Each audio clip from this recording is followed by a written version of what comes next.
Hello, Katie here, and today I wanted to talk a little bit about this concept of unconditional love. Now, this video is kind of a response, at least inspired by a woman's post that I saw on Facebook today, and she was asking her friends what their parents had taught them about love. And my answer was, my parents taught me that it was unconditional, that it is the source of true riches, and that I don't need to like you in order to still hold love for you. And I just kept thinking about that and kind of thinking about what my parents taught me about this concept of love, and also about where it gets kind of weird in the spiritual realm, or really any realm. It can get kind of weird because of a lot of different dynamics. And so I wanted to talk about unconditional love and what that means, at least from my experience, and why it is important to cultivate. So love, let's start with love. Let's put love, this kind of love, out of the realm of romance, though the kind of love that we're talking about should be at least included in romance. But the kind of love we're talking about is really compassion.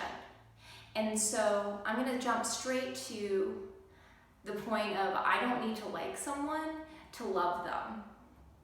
The kind of love I'm talking about is a love that is for all of life and all of God's creation, and an appreciation for what that creation adds to the whole picture, and that it does add something. And that love is appreciating them as part of that entirety of God's creation, and also this trust in knowing that God's creation is always in perfect order. And on the surface level and on the personality level, we can be in pretty big disagreements with elements of God's creation. But everything's connected, so it's all working in an interconnected way. So, I think that there's a lot of polarity, right, around Trump, and I'm going to talk about Trump. And personally, I'm pretty sure if I met Trump, I would not like him. He is like a lot of individuals that I have met, except to the nth degree. I think we can all agree, whether or not we like Trump or not, that he is a very exaggerated form of every characteristic that he holds. And he would be someone on a personality level that I just really would not get along with. I would definitely probably become stereotypical fiery redhead with Trump in a conversation. Now, can I still hold love for Trump? Yes. And what does that look like? Well, it looks like I don't post crappy memes that are cheap shots. I don't character attack him. I look at facts, I talk about policy, I talk about things from a very analytical level, and ultimately I also look for what is the beauty of Trump as part of God's creation. What role is he playing? There's beauty here. God's creation is always intelligent and working for the highest good. It's just sometimes in this moment of such a small perspective, it's hard for us to see that. But let me see if I can open myself up a little bit to receive that. And with Trump, what I received was Trump really unearthed a lot of painful, important issues and conversations Americans have just not been having. Conversations about sex, about gender, about race, about income inequality. He pushed these conversations that have been in our hearts and really not healed for decades, right? Maybe for all of the development of our country, if you go back and read early history, which, by the way, I do recommend White Trash, a 400-year class history in America. It gives a really thorough kind of overview of all the dynamics playing into where we find ourselves now. But these are conversations we've tiptoed around, that we haven't said, that we haven't talked about. And when something stays in shadow, when we're not willing to talk about it, it becomes a disease. It becomes a cancer. And so by having Trump as president,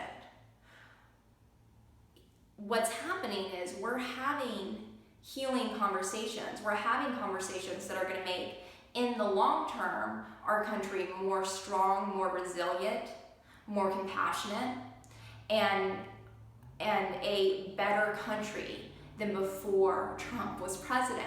And it's not because, I know for a small group of people he's an inspiring leader, and I don't want to discount that, but for most of us it's not inspiring leadership in the least bit, even if you can even call it leadership, which from my perspective and my worldview and my approach to leadership, I wouldn't even really call it leadership.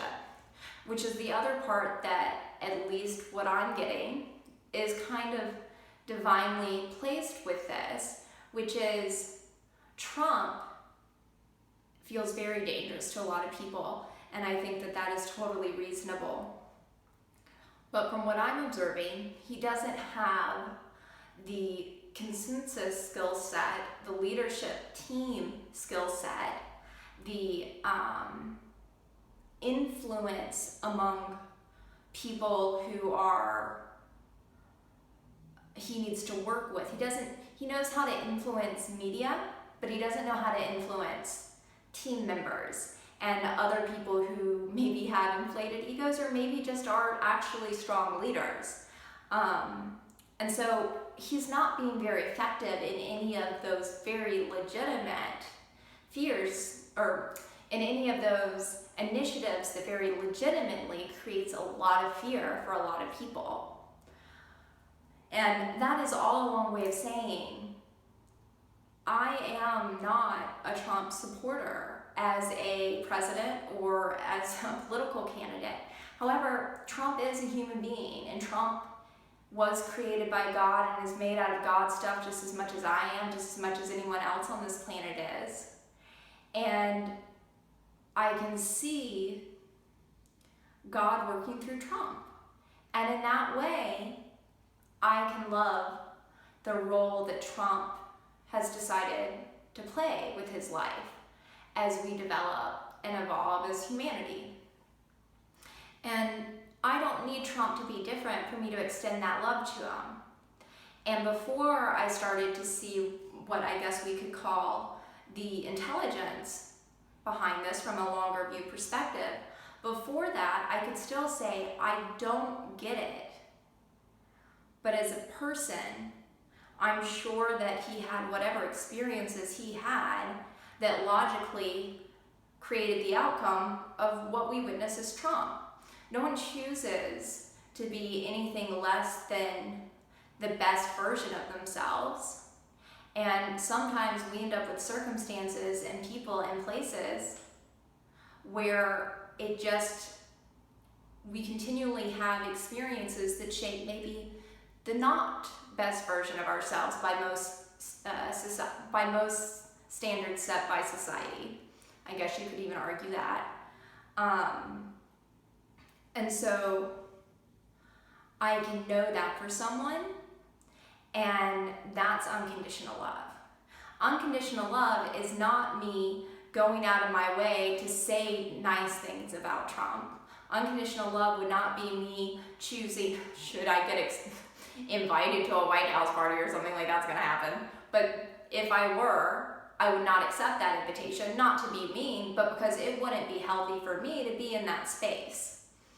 And it would have nothing to do with Trump. So that's unconditional love. I can unconditionally love someone from afar. It doesn't mean that I bend my boundaries. It doesn't mean I play nice. It doesn't mean that I don't have anger about injustice. It doesn't mean that I don't take productive action when I see injustice. It just means that in my actions, I am coming from a place of love versus a place of you, and in the scenario we're going through right now would be Trump. You, Trump, don't deserve my love that I extend to all of creation. You are somehow outside of that, which for me doesn't resonate. And so I believe it's important for all of us to cultivate unconditional love and compassion, because it keeps us in the higher functioning areas of our brain, quite frankly. We're able to be more responsible, we're able to make better decisions, we're able to be more productive, and it's just a more enjoyable world. I mean, I hang out with compassionate people. I don't hang out with that many people, like, that I can't even think of people I hang out with that are not fundamentally compassionate. You know, they might have their moments where they need to be reminded of their true nature of compassion, but they're pretty aware of their compassionate nature and usually live that out in their actions. But I lost track of where I was going. So, yes, that's what I was saying. It's enjoyable to be in a world of compassion. So all of those serve yourself, and it also serves the collective. And the other important side of it is some people go full into unconditional love and they don't realize that unconditional love can have boundaries within it. Boundaries that keep you safe, boundaries that keep you in your power. You can know the oneness of life, you can know our interconnectedness and know your space in it, your sacred space that you get to take up, and you get to say you're allowed in or you're not allowed in. And you can say that with love on either way. I think I started really diving into this kind of idea when I read Eckhart Tolle when I was 19, and he was talking about relationships, I believe. And, you know, he said when you drop the ego or when you can be in the present moment with someone, you either come together in love or you part in love, but you don't maintain the drama. So unconditional love does not include maintaining a drama that really brings out the worst of two people. And sometimes you're gonna lovingly set your boundaries and people won't be able to receive that in a loving way. They will project on you anger, guilt, hurtness. And all you can do is say, I understand that you're having those feelings, and this is what I need to do for me to be the best version of myself. And then just let it go. Now, my experience has been is that when I am centered in my heart, I never even really need to deal with those situations. People generally stay out of my space that don't serve me, or if they do come in my space and I set a loving boundary, they usually respect that, and they can feel the love and the authenticity of that love that's there when I'm setting that boundary. And these boundaries that you set for yourself are sacred. It is part of the spiritual growth process. We live in this paradox, in this spiritual growth journey of individuating to our completely unique, original design, and at the same time recognizing our complete interconnectedness and oneness and the original source stuff that we're all individuating out of. And that's where this idea of unconditional love can get messy in the spiritual world. So those are just kind of my thoughts on this idea of unconditional love. I hope you got some value out of it. And I will see you again soon on whatever the next video ends up being about. Bye.